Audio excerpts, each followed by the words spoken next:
tabletop mesas. He'd never ridden into this country before.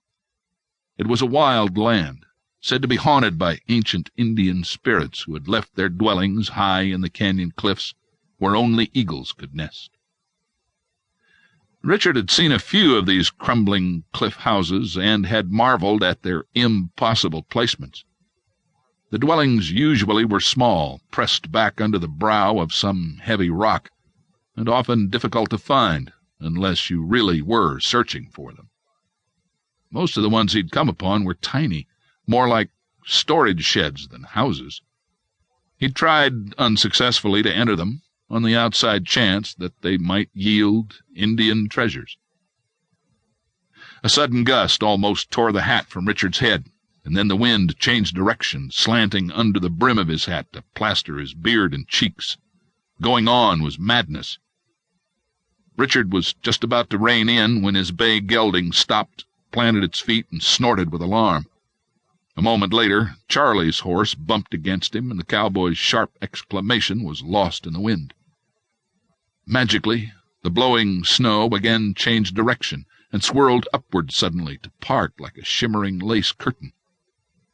Richard's jaw dropped as he stared eastward, down into a canyon, perhaps 1,000 feet deep and at least that far across.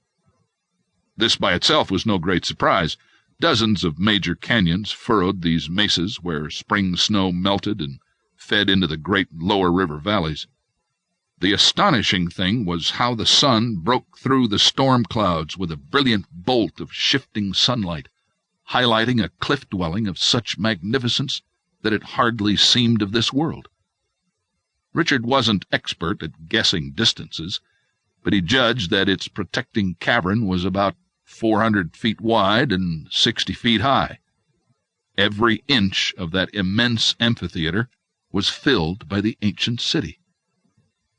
Richard blinked twice, and then, to make sure that his eyes weren't playing tricks on him, he scrubbed them with the back of his glove.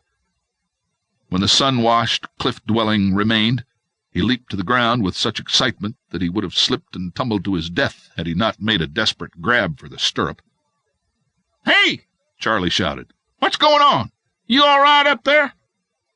"Charlie," he answered, hauling himself back to his feet and gripping his saddle horn for support. "Come look at this." "Did you finally spot 'em?" Charlie asked, dismounting to hurry forward. "'Cause... Oh, my God!"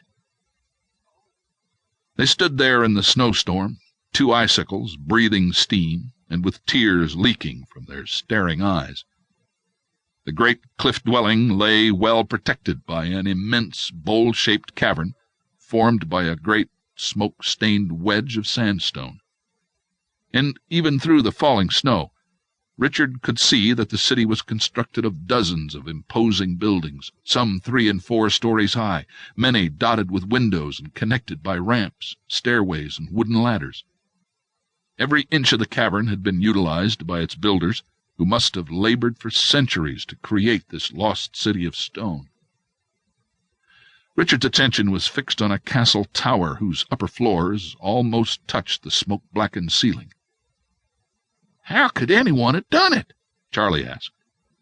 "I don't know, but they did." "But why?" "I don't know that either," Richard answered.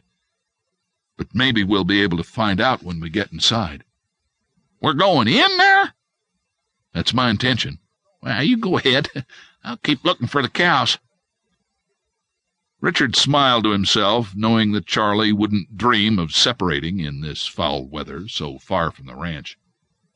He squinted, noting what appeared to be small storage or work areas farther back under the cavern, muddied up tight like a row of swallows' nests.